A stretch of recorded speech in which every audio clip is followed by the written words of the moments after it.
Hey guys, welcome to another talk. Title of the class, no one who lives in error is free. No one. Today's class is on wisdom, the fifth spiritual faculty. Wisdom basically is the portal through which we experience freedom from all suffering. All suffering. Wisdom. Let's see what it's about. Many years ago, a rich businessman asked an elder, "Hey, venerable sir, is it really important for us to be spiritually awake? Why can't we just enjoy life's luxuries with all the money that we make?" And the elder replied, "My friend, it's lovely, it's beautiful to enjoy your silken times. But when the winds of change start to blow and negative karma is on the horizon and comes galloping your way, your wealth and pleasures do not have the power to save you from the grief and the misery that will be blowing your way." Yep. So in order for you not to be blindsided by life's changing phases, it is best to be prepared for its changing tides, so that when life's dark side approaches, you are well prepared to meet it head on in full possession of your strengths. Without spiritual clarity, you will be swept away in misery. So here's a little story as to what I'm telling you. And then the elder narrated the following story of Mr. Thin, the boatmaster. Remember, this is many years ago, early part of the last century. In a village called Above the Rocks, there lived Mr. Thin, the boatmaster. Now, Mr. Thin was a wealthy businessman who became wealthy trading down the river and back. Now, the reason he was called Mr. Thin was because, regardless of his opulence, he remained rather skinny because he was paranoid of the water. And he was especially paranoid of the rapids that his boat had to navigate with protruding rocks to the destination back, his trading voyages. He did not know how to swim. He did not want to learn how to swim. He was paranoid of the water. And so he remained rather skinny. Then one day, an elder in the village, knowing of his predicament, said to him, Mr. Thin, why don't you get yourself a large gourd? Yeah, one of those plants. Yeah, scoop out what's inside, plug it up, and let that be your raft. Keep it in your cabin in the boat. And in case the boat capsizes, God forbid, if it ever capsizes, just grab that gourd, jump into the water, and float to safety. Simple as that. No worry, you don't have to swim. You don't have to learn how to swim. Your gourd is your life raft. Now, Mr. Thin said, wow, why didn't I think of this before? And so he procured a large gourd and had it stored in his cabin under the bed. Now he felt safe. Feeling safe, he started to put on more flesh than was good for him. But even though he started becoming a little rotund, he was still called Mr. Thin. Then one evening, after an unusually profitable voyage, when his boat was returning home and passing through the rapids, a storm broke out, and the crew lost control of the boat. Yes. And the boat hit the rocks and was about to capsize. And Mr. Thin, because his focus throughout his life had been on wealth and power, all he could think of was the bag of gold he had placed right next to the gourd under the bed in his cabin. So he started yelling, my gold, and he ran to his cabin to get the gold. The boatmen, his crew, in the storm and lashing winds, they heard him say, my gourd. And so they thought, wow, okay, he's getting his gourd. He'll be safe. Let's jump off and save ourselves.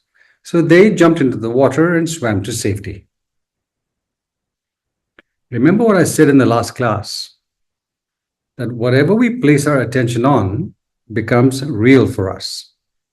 Whereas whatever we choose to ignore, even though it could be life-saving, it fades into insignificance because it remains existentially non-existent for us. So here was Mr. Thin, focused just on the gold. The life-saving gourd right next to him, he did not even see. He grabbed the bag of gold, it ran up and jumped into the water.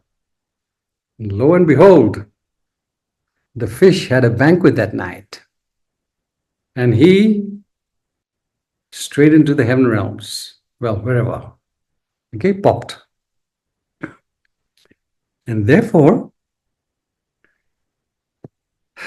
it is important to make spiritual practice a fundamental part of our lives.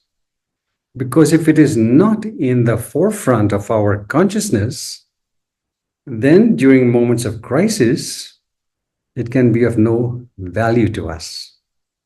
All the learning can be no value to us if the practice is not kept in our consciousness daily. Yeah. Do not repeat the mistake of Mr. Thin, the boatmaster who rebirthed prematurely. Okay, enjoy your wealth. Go for it. Enjoy your pleasures. No worries, mate. But always keep the teachings in mind, because the teachings are your refuge in a world that is constantly changing. Totally unpredictable what's around the corner. Totally. Okay? No one who lives in error is free. Remember. So let's look at the errors we need to avoid like the plague. There are 3 monumental errors that not only root us in misery lifetime after lifetime, but they also derail us from ever knowing the magnificence that dwells in us. Yeah? Misery, no magnificence. All right. So what's the first fundamental error which countless people engage in lifetime after lifetime? An error which is the mother and father, mama and papa, of all the other errors. Yeah, the big daddy or the big mama. What is it? Countless people engage in this era, and countless people suffer the painful consequences. What is it? It is the habit, the pernicious habit of deferring wisdom, consistently deferring wisdom in favor of worldly pleasures, possessions, pursuits, obligations, and so on. Okay? The constant deferring of wisdom in favor of material well-being or material prosperity. Now, why is this an error? Why? It is because the consistent deferring of wisdom in favor of everything else eventually becomes a learning disability. Learning disability. Do you know what that means? Take a guess.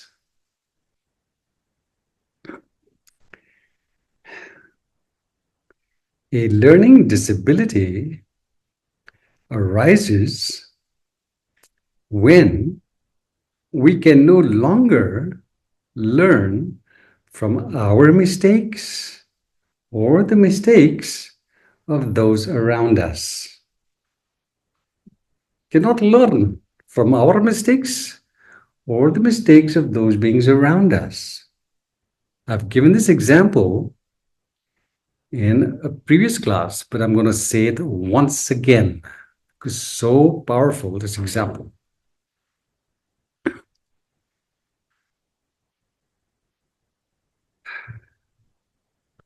When I was in Manali, in the mountains, and practicing before I started teaching, in 1985, my closest neighbor, remember I was out in the boondocks, my closest neighbor was this young Indian fellow, a builder, tough-looking guy, rode a bike, Royal Enfield. He had a lovely wife and two boys, two little kids, 12, 13, that age. Now, the thing with this fellow was he always had a pack of cigarettes in his pocket, and he was a chain smoker. And each time I met him, whenever we met, I would say to him, "Hey, buddy, you have a lovely wife, you have two kids, and you're constantly smoking. Do you know how terrible that is for your health?" And the response I received from him each time was, "Behram, cigarettes don't bother me. I smoke several packs a day. No problem. My lungs are fine." Listen, you're young, but you will not always be fine. You should take some precautions on that, darling. I mean, my friend. But he did not listen. Okay, left Manali, scuttled off, did other things. Then I was back in Manali in 1988, met him again. He was kind of okay. But then, once I started teaching, and I went back to Manali in 1998, many years later, and I looked for him. He was on his deathbed.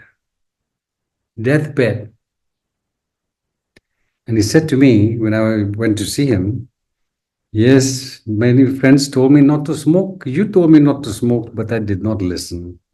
And here I am facing the consequences." His two boys were grown and they were on my right side. His wife was on the left. And then he said, but Behram, I've made my boys promise me that they will never touch a cigarette. I looked at those guys. No touch cigarette, no touch at all. Okay. Yes, that gives me some happiness. If they can see I'm suffering, they will not touch cigarettes. I said, okay, great, fantastic. Next day I was in town, and lo and behold, his two boys were on the opposite side of the street. They didn't see me. Fagging away. Fagging away. This is a crystal clear example of seeing the truth, but acting without any reference to it. That is a learning disability. They're seeing their father dying because of smoking, but they believe like their father believed. No worries, mate. We're fine. That's a learning disability. Can be tragic consequences. Look at some other examples. We see people around us who are wealthy. We see the tragic consequences of their lives. We want to be wealthy. We have quite a bit of wealth. We're not happy with our wealth because we don't have the tools to know where happiness is or what it actually means. And we don't learn from their mistakes. We don't learn from our mistakes. And the ball keeps rolling. Then we have another example. We see our parents, we see our friends complaining and criticizing and judging others. Day in and day out, we see that it is not working. And yet, we engage in the same debilitating practice of criticizing and complaining and judging and so forth. Learning disability.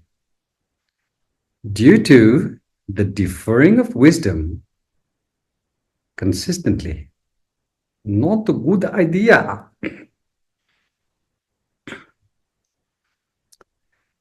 So what's the antidote? How do we come out of this mess? The antidote is, and always has been, the acquiring of a deep passion for learning. Learning what? How to make lasagna? Learning how to play tennis? No. Deep learning to discover the truth about ourselves and the world we live in. Because only then are we able to make music out of our moments. Music out of our moments. Not boredom, not restlessness, not anger, not jealousies. Music. Phenomenal music. So what music is this?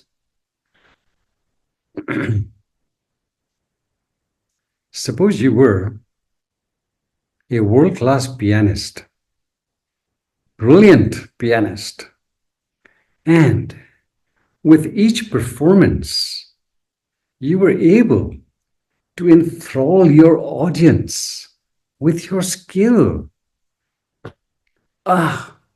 Standing ovations each time.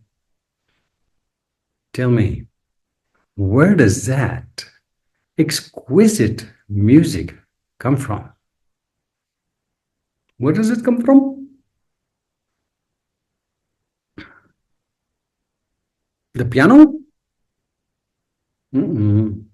You? Where? It comes from the confluence, the merging of a finely tuned piano and your exceptional skill. That's where such enchanting music comes from. A finely tuned piano and your exceptional skill merging together, the confluence. Yeah. If the piano is not finely tuned, the music will be not so hot. But if the piano is tuned and your skills are not, again, a little bit suffering. A novice, for instance, even on the best finely tuned piano, will only have the audience scampering for the door. Not music, noise. Right? Okay, once again. It is only through deep learning about the truth of ourselves, what we are in essence, and the truth about the world we live in, the divine nature of the world we live in. Only then are we able to make exceptional music out of our moments. Otherwise, life is a little bit tedious, troublesome, not easy to live. Okay? Right. The piano, we're all called to play, is life itself. Life is this grand piano. We all need to learn to play well. And life does not need fine tuning because it is perfection itself, immaculate perfection itself. Life is this grand piano. We need the tuning. And when we tune ourselves through personal refinement, that's when we are able to extract value from every situation that comes our way. The good, the bad, and the ugly. Whatever the good Lord sends our way, we're able to take it as a blessing and grow from the experience. When we are in tune with our strengths through personal refinement. So when we are able to extract value from every life experience, that's when our moments become enthralling. That's when life is a dance that is spectacular. All right? Once we learn to interact with life correctly, things become effortless. But when we are not in tune with life, when we're not in tune with our strengths, then everything is burdensome. So how do we acquire this deep passion for learning? What has to happen? 3 things. First, it is only when we are sick and tired of being tired and sick that we are ready to do what it takes to get out of our complacent zones and the agony involved in living in these complacent zones, in our pickled predicament. We're able to leap out of our complacent zones and into life's playing field to discover our strengths. You got that? Once more. 3 things are required for us to gain the passion for deep learning. It is only when we are sick and tired of being tired and sick that we are ready to get out of the cage we have placed ourselves in. Complacent zone is the cage, and step into life's playing field to discover our strengths and to grow into our finest. It's the first point. Till we reach that point, maybe tomorrow, maybe the day after. Okay? Secondly, as I've said in many classes, we need to establish a close and loving association with people who are dedicated to being spiritually awake. Family and friends, it's okay. But we need the right Sangha for us to acquire the right perspectives for flowing through this world with power and grace. Without the right Sangha, these fresh perspectives do not sprout in our consciousness. Okay, so that's the second point. And what's the third point?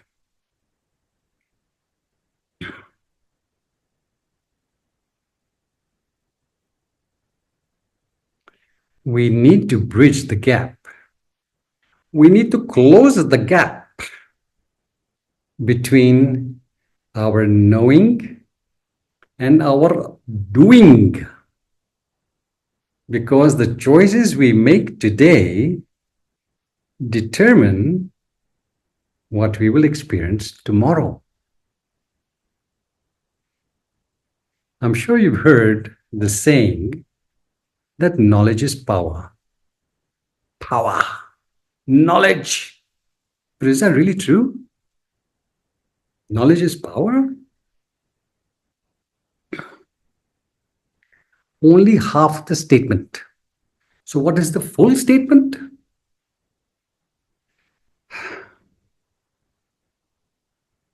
The power is not in the knowledge. The power is in the application of the knowledge. Yeah, it's in the doing. So just being in the Sangha, just coming to classes, watching the videos, reading in the books, never enough. The knowledge has to be applied. The power is in the application, not in the knowledge. If it is not applied, the knowledge is basically useless. Like I've said before, I know so many retreat junkies. This retreat to that retreat, this teacher to that teacher, watching videos, going to classes, but no application. They come into my classes and tell me I've trained with this one and I've trained with that one, but I don't see any sign of spiritual growth in them. They're a little bit lost. Why? Because they have lots of information, but very little application. Huge mistake to make. Huge. So once again,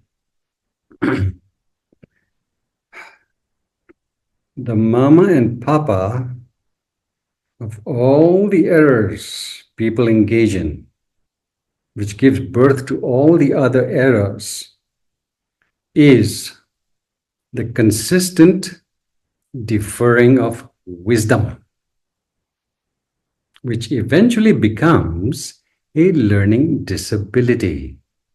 We want to avoid a learning disability if we want to be happy in this world. Okay? Learning disability.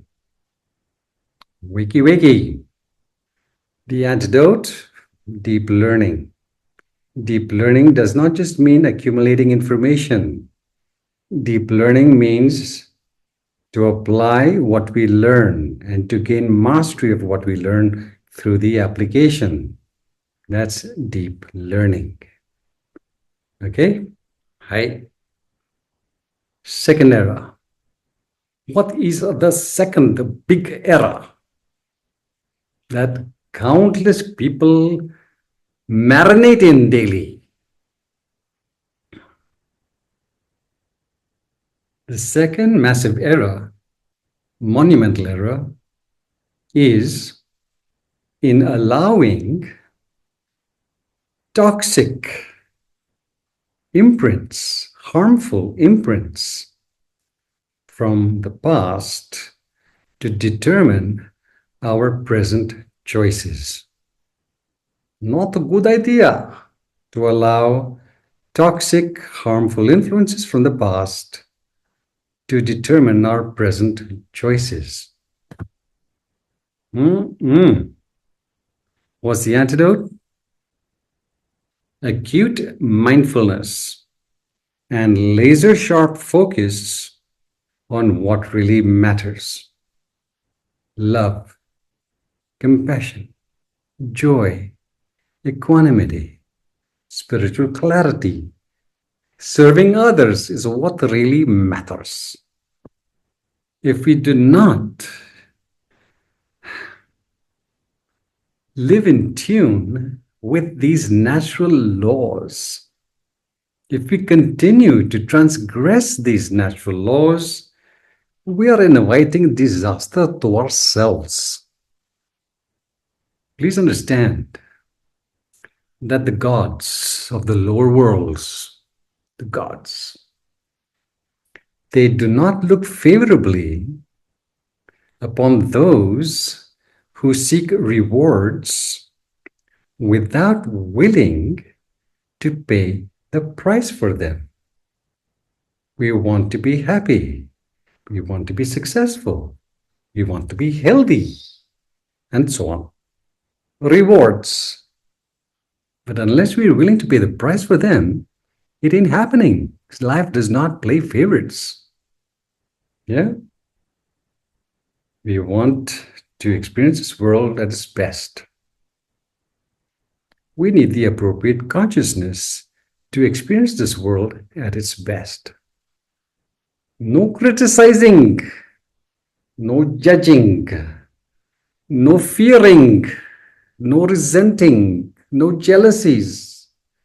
These are the toxic influences from the past which we keep allowing into our consciousness to muddy our present moments. Not a good idea. Huge suffering coming. The gods do not look favorably upon those who seek rewards without willing to pay the price for them. Let's see what this means. Companies, businesses, any enterprise basically. Companies with a ratio of 2.9 to 1 positive to negative statements just about manage to get by. If it is more, if it is 3, 4, and 5 to 1 negative statement, they flourish. Yeah? Companies with a ratio of 2.9 to 1 negative statement, 2.9 positive statements, 1 negative statement, those companies just about make it. But when the ratio increases, more positive statements and less negative statements, that company, that enterprise will flourish. It's a given.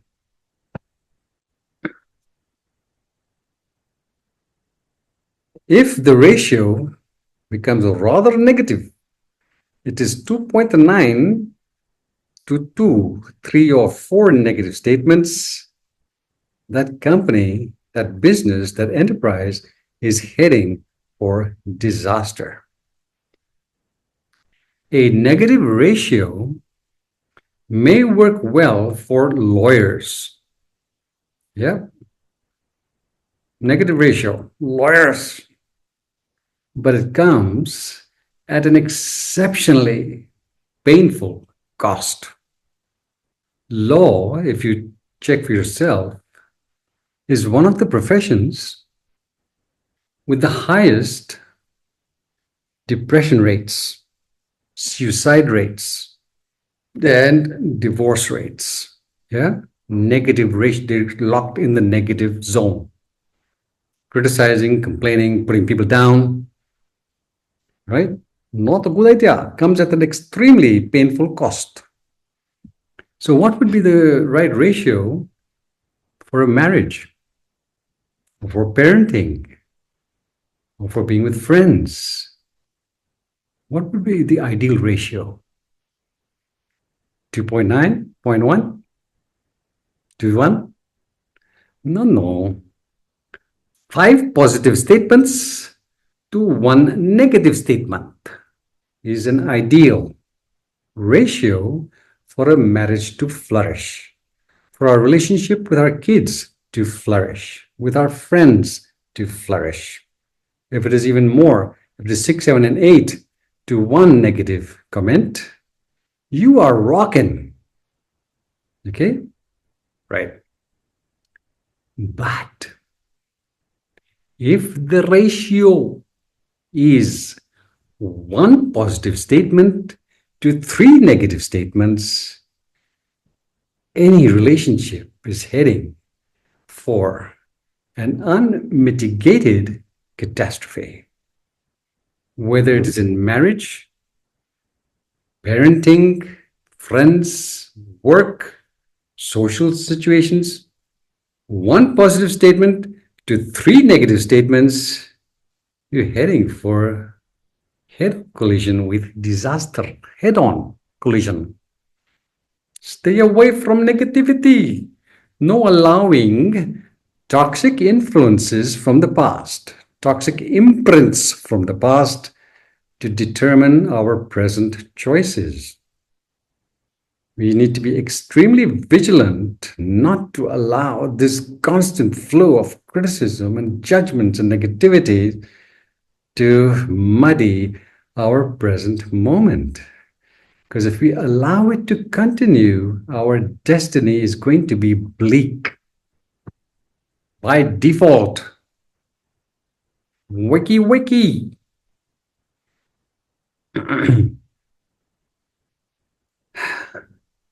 Good news.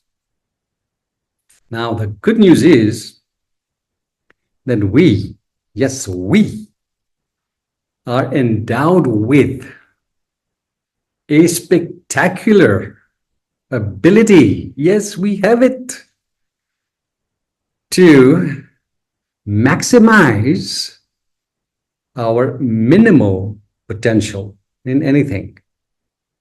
We have it in us. We have the resources in us to maximize our minimal potential in any field for experiencing life at its best. How do we do it? We may not be emotionally intelligent. We may not be socially intelligent, not to the extent that we need to be. Minimal. And yet we can raise the bar. We can change things around for the better. How do we do it?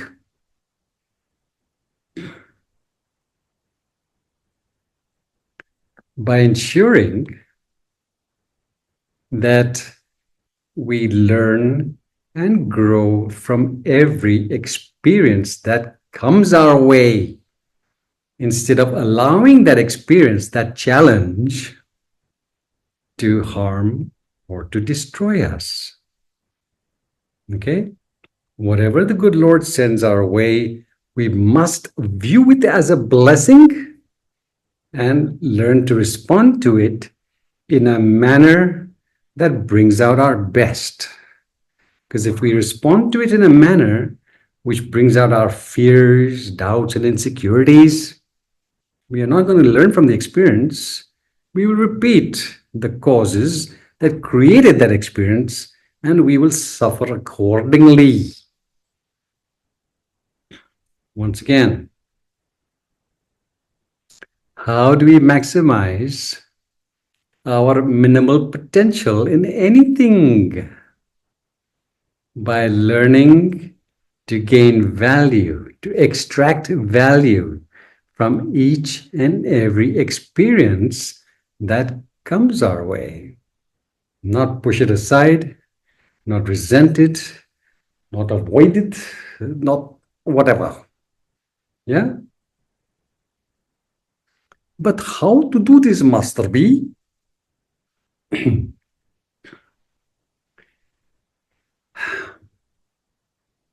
Remember, it's all a matter of perspective.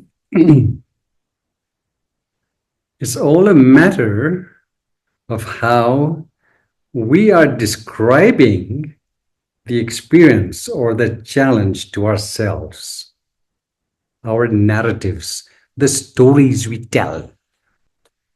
Yeah? If we translate the experience in front of us in a positive, empowering fashion, we will learn and grow from it.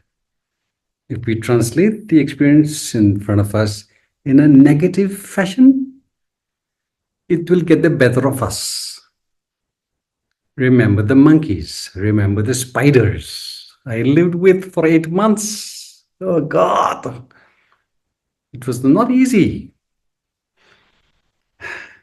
I translated the monkeys from the perspective of, hey, here's another opportunity to discover my strengths.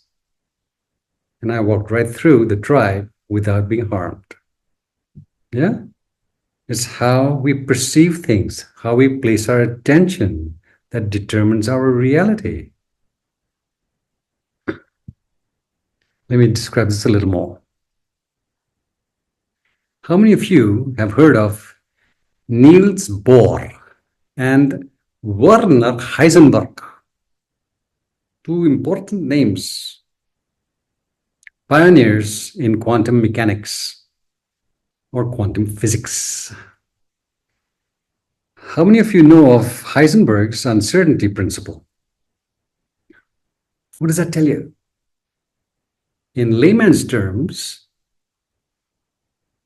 the uncertainty principle tells us that when we change the way we view things, the things we view are changed. Yeah, brilliant stuff. Quantum mechanics. When we change the way we see things, things we see are changed. Brilliant.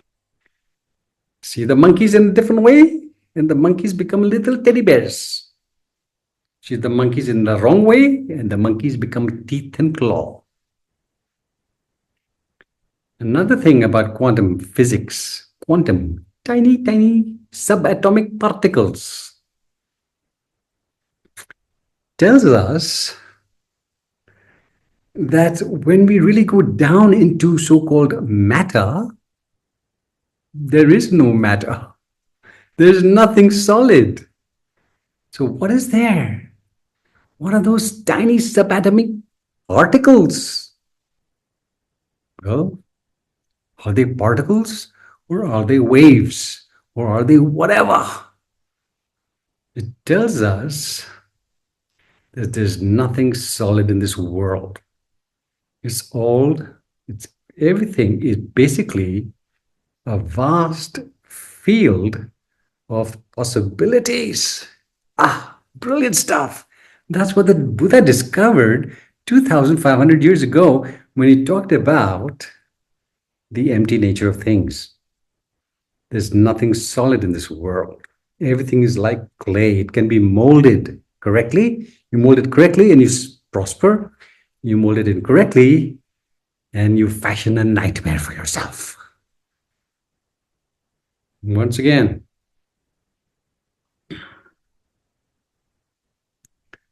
to gain value from any challenge or experience, it really depends on how skilled we are in describing that reality to ourselves in a way that empowers us. Because there's no there there. It's all in here. When we describe the challenge correctly, we can respond to it correctly, and we grow from the experience. And we no longer plant the seeds for that same challenge to come to us in a different form. No more seed planting of the negative. It's all a vast field of possibilities. We need to train ourselves through deep learning to narrate things to ourselves in ways that brings out our strengths, not in ways that brings out our fear and doubt and insecurities. That's not the way to go. Old imprints from past, negative imprints, out the door. Clear? Heisenberg's uncertainty principle. Uncertainty means it's not certain that this reality is what it is. It can be whatever you want it to be, whatever you want it to be. Understand, please, that reality is not what our eyes show our mind.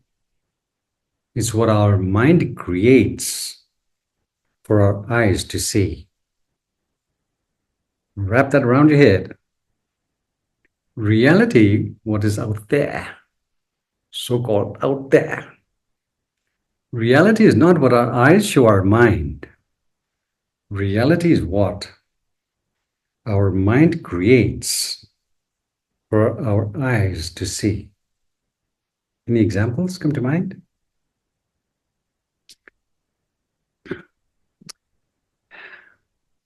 People who suffer from anorexia, yeah? They look in the mirror, oh, I'm too fat, when they look like a skeleton. And they die from that distorted perspective in the mind. Yeah? Tragic. Reality is not what our eyes show our mind. It's what our mind creates for our eyes to see. And when that mind is not well tuned through deep learning, all kinds of distortions take place in our consciousness that do not serve us. I know so many intelligent people who believe they're dumbos. And I know so many unintelligent people who think they're wise. Fantastic. I know so many people who are stunning in appearance, but who believe that they would qualify for the lead role in a horror movie because they're ugly. Then I know people who look like aliens who think they're the cat's whiskers. The confidence with which they present themselves to the world. Fascinating stuff. All in the mind.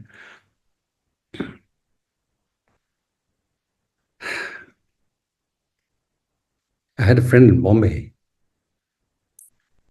Good friend, childhood friend, who suffered quite a bit. Parents were a little bit nutty. Siblings were nutty. Friends betrayed him, swindled him. And I would invite him to my classes. Listen, you're going through all these difficulties. Why don't you come to my classes? I would send him my brochures. And he would tell me almost every time, Behram, I read your brochures. They're nice, but it don't really speak to me, boy. Don't speak to me. So, oh, really? Okay. Finally, many years later, after he was sick and tired of being tired and sick, he said to me, Behram, actually, I think I'll try I'll give it a shot. I'll come to your class. But this was the time I was on my way to Sweden, 2000, whatever, 5 or something. Just 1 week before, we met for lunch. And he said, I'll come to Sweden, but first I have an operation. I have to undergo an operation, surgery. After the surgery, I'll come across. Okay? I said, great. You don't have to pay for the class. You don't have to pay for your boarding and lodging. I'll take care of everything. You just come. I said, yeah, I'll come. I think I'm coming. When I was in Sweden, I got the news through email that the surgery didn't go off well, and poor fellow died. Died. Lovely fellow.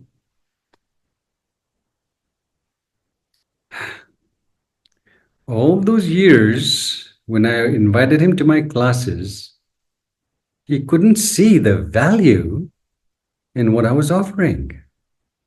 And only when it was just too late, he saw the value.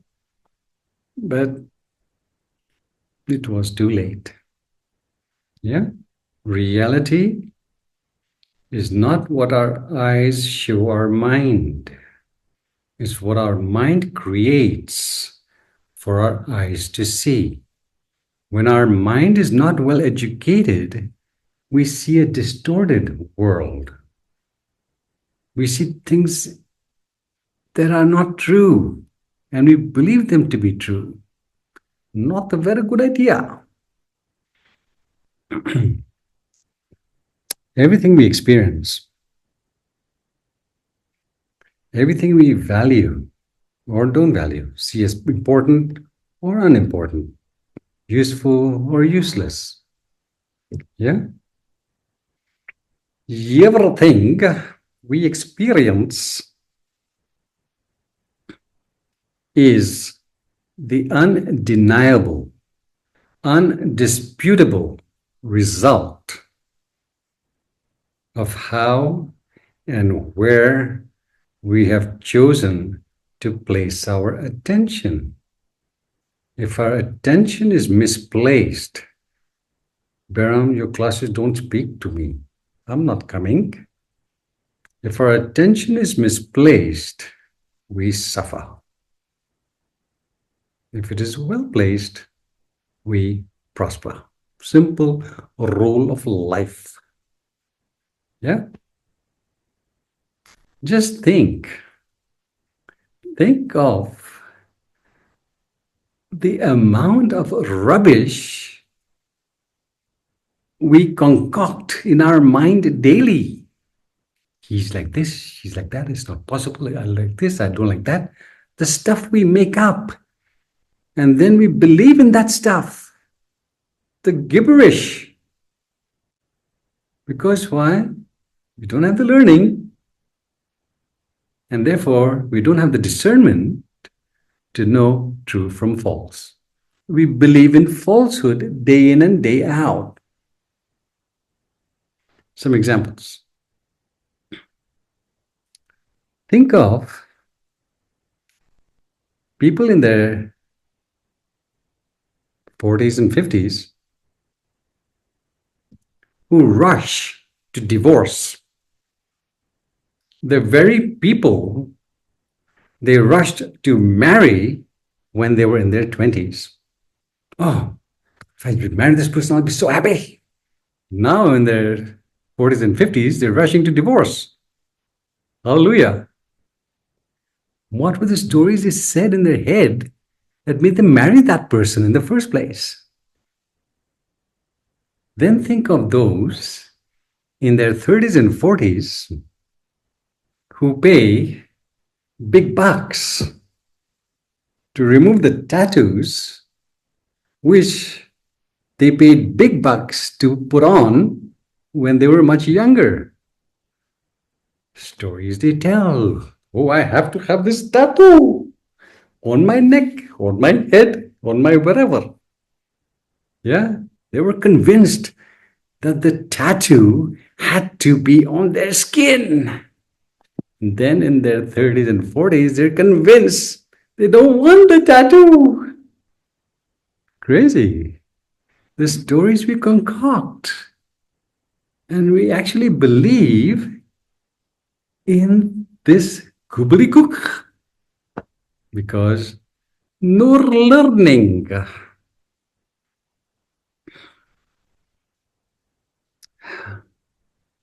If we do not like the results we are experiencing, if our life is wishy-washy, oscillating between our prejudices and opinions, if we do not like the results we are experiencing, it is imperative for us to learn how to upgrade our perceptions and our responses to life through deep learning. Without the deep learning, there can be no upgrading of perspectives or of responses, and therefore we will suffer. All right, let's look at two examples of people, exemplary people, who did not allow toxic influences from the past to disturb their equilibrium. Yep, let's see what we can learn from them. Let's see just how, by keeping their mind focused on what really matters, they were able to contribute exceptional value to the world. And let's see how we can model their frequencies. Elizabeth Kubler-Ross. Heard the name? She was an extremely gifted, intuitive, loving, caring psychiatrist who dedicated the latter half of her life to the sick and the dying. She built a hospice for them. Yeah? People who are ready to pop off. Now, there was a time when she was training the young psychiatrists in the hospice to work with the patients.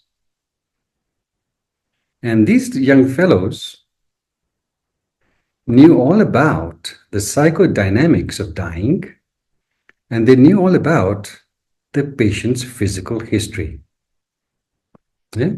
Talented beings. Yet, whenever any of these psychiatrists left the patient's room after a consultation with them, Dr. Ross discovered, when she went inside the room after they left, that the patients were agitated. They did not want to talk. They were withdrawn, unhappy. And she couldn't figure out why. Then one day, she noticed the cleaning lady leaving the patient's room. Yeah? And she went in to check what the patients were like, what the patient was like. And she saw the patient was cheerful, happy, ready to talk, great spirits. She saw this in almost every case where the cleaning lady left the room and the patients were in good form. So she called the lady and said to her, "Hey, tell me, what's going on? What's happening in the room when you're there cleaning the room with these patients? They're so cheerful and happy. What's happening? Can you tell me?" And the cleaning lady said to her, "Yes, ma'am. I've seen a lot of death and dying in my family, and I know what it's like. So after I clean up in the room, I sit with each patient, I hold their hand, I listen to what they have to share, I joke with them, I laugh with them. That's all I do, ma'am." So Dr. Ross realized what the psychiatrists were missing. And what was that? Too much head and not enough heart. Too much intellect, not enough compassion. And therefore, to the dismay of her colleagues, she made the cleaning lady, or what's nowadays called the dust engineer, politically correct. She made her assistant in the hospice. Yeah, trainer. So that lady's status and salary went from zero to hero overnight. Elevated. Why? Focusing on what really mattered. Love, compassion, caring, not criticism, not intellect. Okay? Right. Let's see another exemplary fellow being who walked on the planet many years ago. Have you heard of George Washington Carver? He was an African American scientist and inventor. Brilliant. Lived in the South, US. He's the one who saved the South from economic collapse when the boll weevil, an insect agricultural pest, devastated the cotton crops and left ruin in its wake. He revived the economy of the South by teaching these fellows various uses for sweet potatoes, soybeans, and peanuts. Yeah? Hundreds of ways in which they could market these products. He's the one who constantly talked about God being the divine broadcast that's always there for us.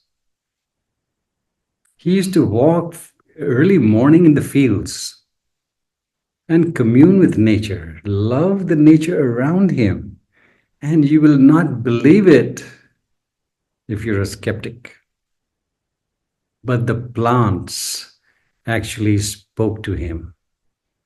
The plants spoke to him and they educated him as to how he could turn the soybeans and the sweet potatoes and the peanuts into the various products that revived the economy of the South.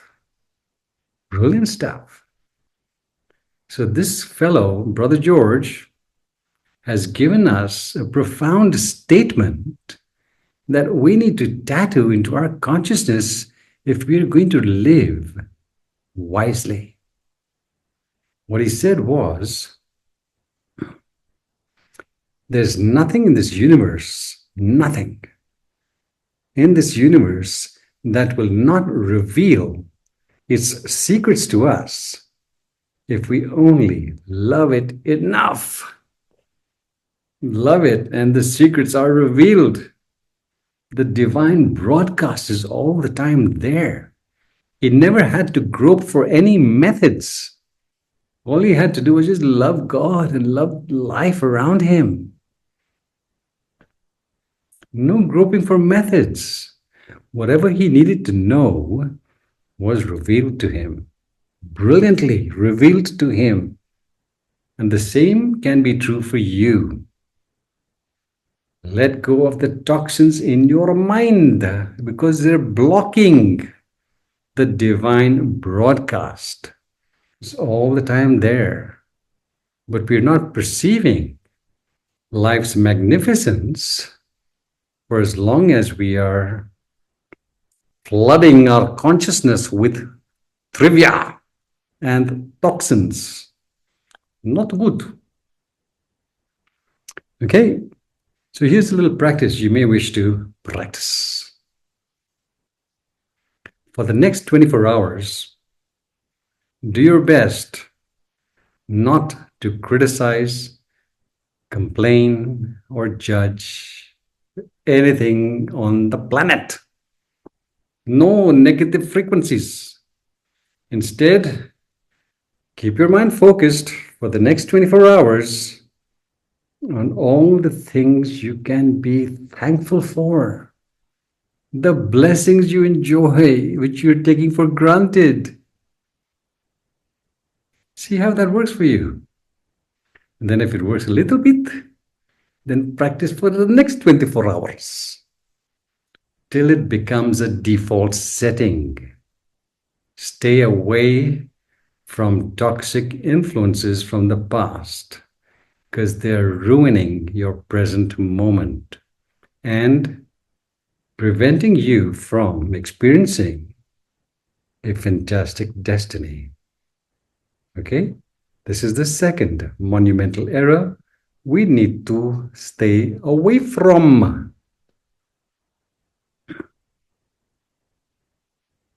The next monumental error we have to avoid.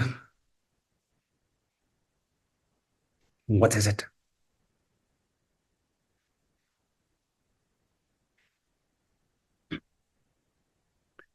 Shackling ourselves, binding ourselves to aspirations that can never fulfill us. No can. What are these aspirations? Chasing after outer victories at the expense of the inner ones.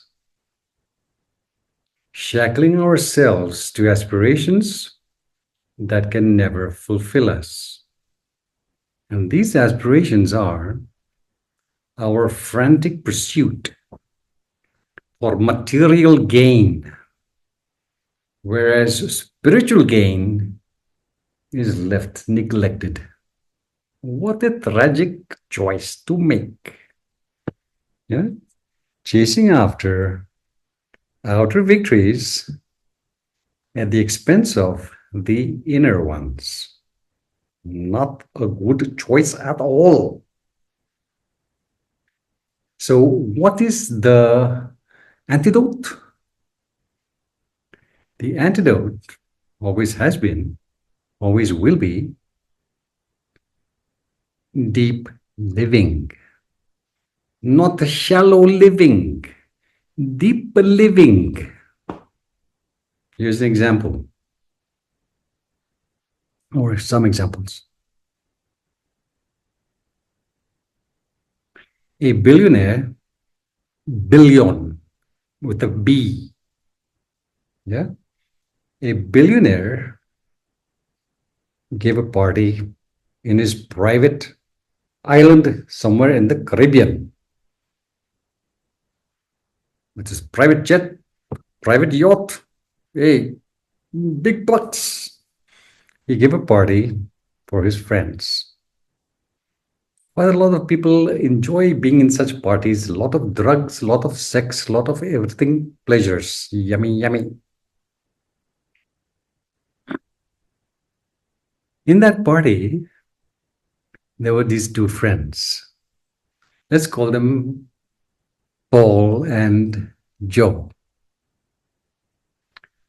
Paul says to Joe, brother, this fellow makes more money every single day than most people make in a lifetime. Can you imagine?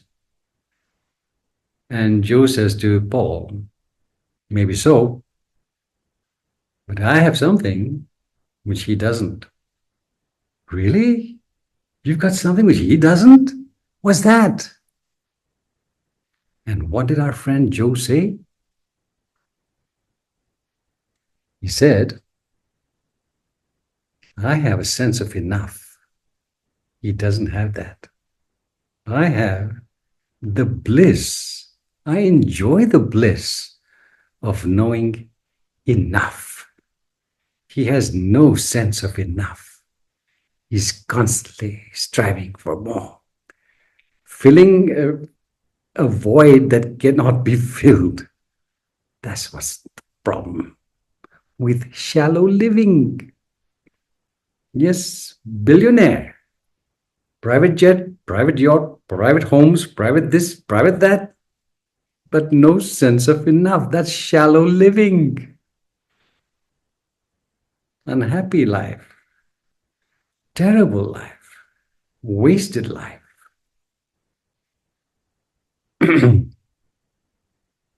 My assistant, this incredible lady who has been assisting me for over 30 years in my work, Mary Sherry.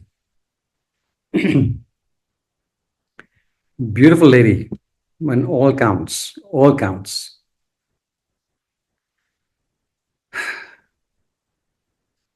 She had trained, before meeting me, she had trained as a secretary and was one of the top secretaries in Mumbai. And she worked first with Air India and then Gulf Air. 31 years in the airline industry, making good money. But she was never really happy in her job. She did it, she was excellent in what she did, but she knew that this was not really fulfilling her. Money was there, perks were there, satisfaction close to zero. But she felt that since she had trained as a secretary and she was good at it, that was all she was going to do with her life. Till Master B came along in 1994 December. And things started to change in amazing ways. Because through deep learning, which she received from being in the classes, she realized that there was more to life than being a secretary and raising a family. Yeah? She discovered talents which she never knew she possessed. She has a fantastic ability to heal people. So she did classes with this teacher and did classes with that teacher to hone those skills. Along with the teachings she was receiving from me, she was learning to do something different with her life that would be more fulfilling. And to this day, the amount of people she has healed, fantastic. The ways she's healed them, absolutely mind-blowing.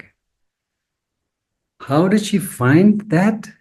Through deep learning and through letting go of those negative statements in her head, which told her, this is all I can do. There's more to life than we can ever imagine. But we need the right key to unlock the doors to our strengths, which we don't even know we possess. Yeah. The fulfillment she's been having since she met me in the work she's doing, she teamed up with me, helped me in my work, helps other people. The fulfillment she experienced since then was phenomenal in comparison to all the money she was making in the airline industry for 31 years. She quit. 1998, she quit, totally quit, and full-time work with me and serving others. That's deep living. Yeah.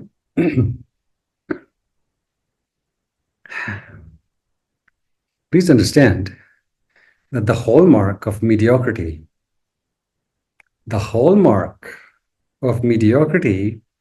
and a substandard way of living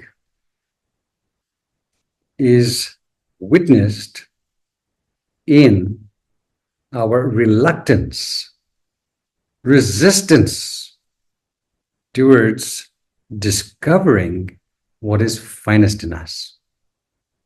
And it is also reflected, this hallmark is seen in the chronic inconsistency towards deep learning.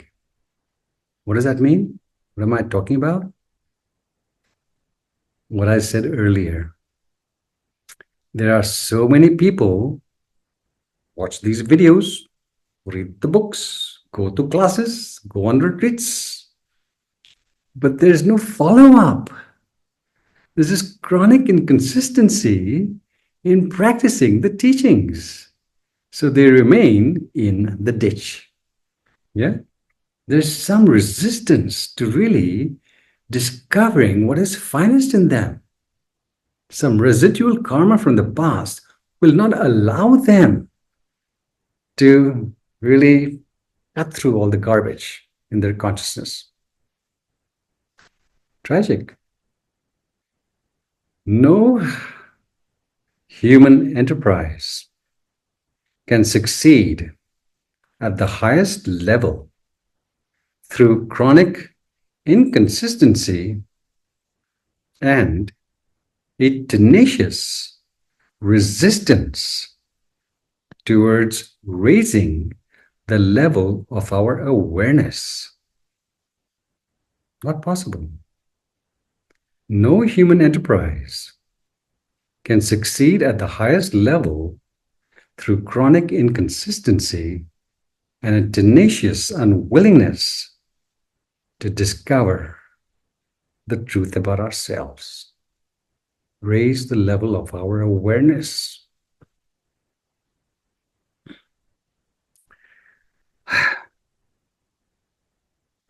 Seeing that we are the sum total of our choices.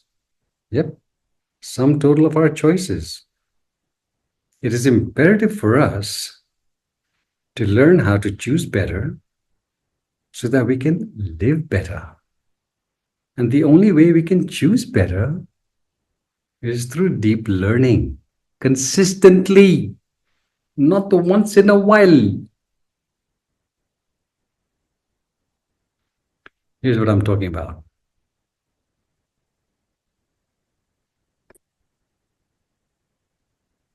I have lived an incredibly enchanting life in this rebirth. Enchanting, enthralling, exquisite life in this rebirth. How did I do it? How did I do it? Because I'm special? No, no, no, no.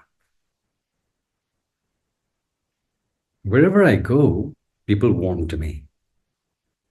I discovered my calling when I was in my early 20s. I have great friends around the world. I've traveled the world. I've seen people and places that are mind-boggling. Insights upon insights. How did I possibly achieve all these material and spiritual blessings? I've been healthy pretty much my whole life. I don't have backaches, knee aches, nothing. Okay, I have a chest problem. What to do? Motorcycles? How did I do it? It's not because I'm special. Definitely not. It is the compounding effect. You know the effect of compounding? Is the compounding effect of consistent practice through lifetimes. That's how I achieved it. Lifetimes of dedicated practice. No wishy-washy, no detours, no derailing, lifetime after lifetime. Continuing with what I had left earlier. That's how I did it. I could never, nobody could, not even the Buddha could achieve his awakening in a single lifetime. Whatever I've achieved in this lifetime is the sum total of the efforts I have invested in the past. I could not achieve all this, what I've achieved, in a single lifetime. Impossible. No can do. That is why consistency is so extremely important, because it creates a compounding effect lifetime after lifetime. Things get better and better and better in exponential ways. So we need to create powerful imprints in our consciousness towards learning, deep learning, positive mind states, and deep living in this life so that it carries over into the next rebirth. If we are not well anchored in this life, in the right values, then who knows what's going to happen next life? Who knows? It's like Russian roulette. You don't know what's happening next. Are you clear what I'm saying?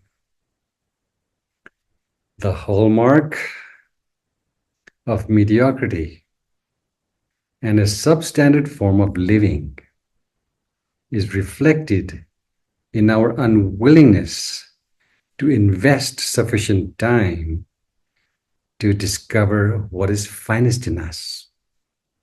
And not just invest sufficient time, but inconsistently. Today you meditate, tomorrow you don't. Today you read something, tomorrow you don't. No, no, no. Consistently, 100% commitment.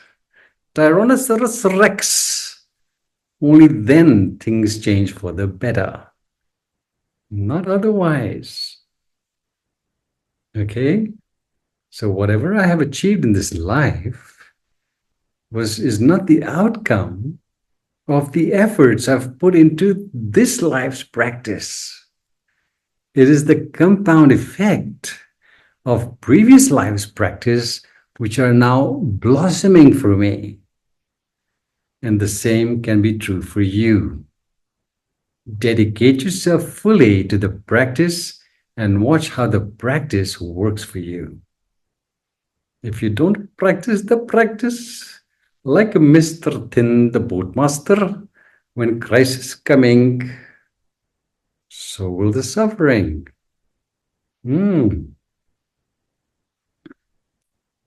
Understand?